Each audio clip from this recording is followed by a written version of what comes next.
I suspect that's still where Hezbollah is today. The Israelis have warned them, you stay out of this fight and we will do no harm. They have less allegiance. I suspect if the Ayatollah is in fact killed, they may get into this fight to some degree. We are prepared for Hezbollah joining the fight. And believe me, while they have some capability, what we will do to them would be quite devastating. The U.S. and Israel are bombarding Iran militarily. What's going to be next? Check out this great clip over here with General Jack Keane giving his assessment. We'll watch it together and then we'll talk about it. But first, hit that subscribe button over there in the corner. We'd love to stay in touch. Check this out. First of all, why are we doing this operation? And the president has been pretty clear about what's happening here. First of all, the administration, as well as Prime Minister Netanyahu, came to the conclusion that despite the success of the 12-day war and Midnight Hammer taking down a nuclear enterprise, the Iranians weren't about to change who they are and what they intended to do in terms of their objectives. The evidence was clear. They were rapidly recovering their missile program. This is short-range and medium-range missiles. They had a few thousand. They were increasing that by additional thousands. And that became a very dangerous element in of itself. Secondly, they made a decision to recover their nuclear program, but nothing consequential in terms of actions taken, but the intent was there. Third, they began to fuel and support their proxies with money and also with weapons and munitions. In other words, Iran, despite the 12-day war and what was done to them, they weren't changing one bit. Their aspirations, their goals, their objectives were going to remain the same despite all the negotiations, the posturing, all the rest of it. So that is number one. And that is why we're doing this. Secondly, is we put, by establishing a condition-based operations, which we're conducting, this could last 2 to 3 weeks based on the conditions. And what are those conditions? Those conditions, we want to set the conditions for a regime collapse. So we're starting with leaders, both civilian and military, and national parliamentarians and military leaders. The results of that will likely take days to sort out. But it's so much more than that. It's the entire infrastructure that sustains this regime. That's on the political side in terms of its legislature, all the agencies that support the regime, and on the military security side, the IRGC, the Bas-el militia, the police infrastructure, the entire defense industrial base, wherever those manufacturing centers are, they intend to deliberately and methodically strip away all this capability that sustains this regime. And if it takes 2 to 3 weeks to do that, so be it. That is the plan. At the same time, taking down their military capability. And what is that? It is largely their short-range and medium-range missiles. They began very weakly in response to the attack, and that surprised us because we thought they were ready and they were going to, as advertised in terms of intelligence, conduct a massive response at U.S. bases and also at the Israelis. Did not happen. But now they are stepping up those attacks. But there's a huge focus on the launchers and the ballistic missile storage sites and the very missiles themselves. And we're killing systems even when they're in a launch position. That's how responsive the Israelis and the Americans are being here. Also, all the naval capability where they can go out and do harm to our ships and also disrupt the Persian Gulf. Those are largely the military targets that are underway here. And I must say, this is a condition-based campaign to set this region on a path, the regime on a path to collapse, in addition to bringing down once and for all their capabilities to do harm in the region. Those are the two things. Another data point for you. Within 3 or 4 days, we'll expect the potential suspects of Qatar, Turkey, Egypt to say we should have a ceasefire. Let's make a deal and have a ceasefire. We'll have politicos in our own country doing the same. We have no casualties as of the time I came on this show, U.S. casualties.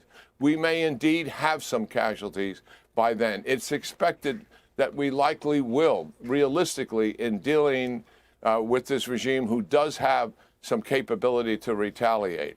But what we have to stay focused on, even though these overtures are going to be there, let's stop the fighting, let's stop the killing, is we got to accomplish our military objectives first, and then certainly an end to those hostilities and work with what's ever left in Iran so we can bend them to our will. That's kind of where we are. Very well done, General. Thank you for that.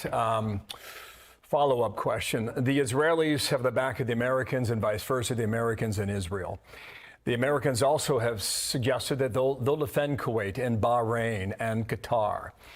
With regard to Iran, who will come to Iran's defense, if anyone?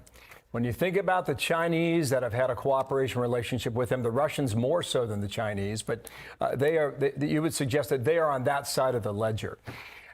Absent that, who would defend Iran? Yeah, it's a great question, and I think the 12-day war gives us some insight here, Bill. The reality is Russia and China did nothing. North Korea did nothing to assist Iran. Hezbollah, when I was talking to the operational planner and oversight of the mission every single day, after 3 or 4 days, I mean, he wrote the plans and oversaw the operations. I said, how come Hezbollah hasn't fired back? Did we destroy all their missiles? He said, sir, they got a couple thousand missiles still left. He said, the reality is we broke their will. We decapitated so many of their leaders, they don't want to get into this thing. I suspect that's still where Hezbollah is today. The Israelis have warned them, you stay out of this fight and we will do no harm. The Houthis are another matter. They have less allegiance. They call their own shots. I suspect if the Ayatollah is in fact killed, they may get into this fight to some degree. But listen, we are prepared for Hezbollah joining the fight. We are prepared for the Houthis if they get in the fight. And believe me, while they have some capability, what we will do to them would be quite devastating. And I think they truly know what is at hand here based on the evidence we've been demonstrating for weeks now in terms of the buildup, and they certainly know the resources that the Israelis have. And so this, by the way, so our audience understands, the United States military and the Israeli Defense Forces, they are the two most proven militaries on the planet. And we have come together to conduct a combined offensive operation to achieve finite military objectives. And we are going to achieve those objectives, believe me. The scale alone tells you something. Hundreds of targets were hit, including missile sites and command centers. Iran responded with drones and missiles across the region, yet U.S. defenses intercepted most of them, and there were no reports of American casualties. Now, what makes this moment especially striking is what analysts, including voices like General Jack Keane, have been emphasizing. Negotiations had reached a dead end. Intelligence assessments suggested diplomacy was effectively stuck, with Iran continuing its trajectory despite any of the talks. Now, so what does this matter for the U.S.? Well, first, deterrence.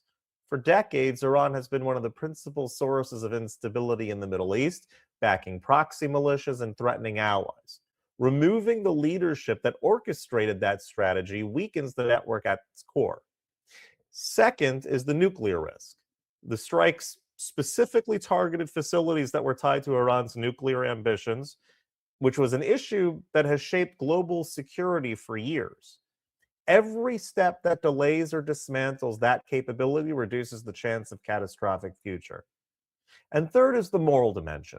This is not only about geopolitics, it's also about the possibility that the Iranian people who have endured repression and crackdowns may now have a chance to reshape their own history. History teaches us that peace is not built only by words, but sometimes by the removal of forces that make peace impossible. The coming days will be uncertain. There will be tensions, there will be debates, there will be fears. But there are moments when the arc of history bends because decisive action changes what once seemed inevitable. And perhaps the deepest lesson is this: when tyranny loses its certainty, hope finds its voice.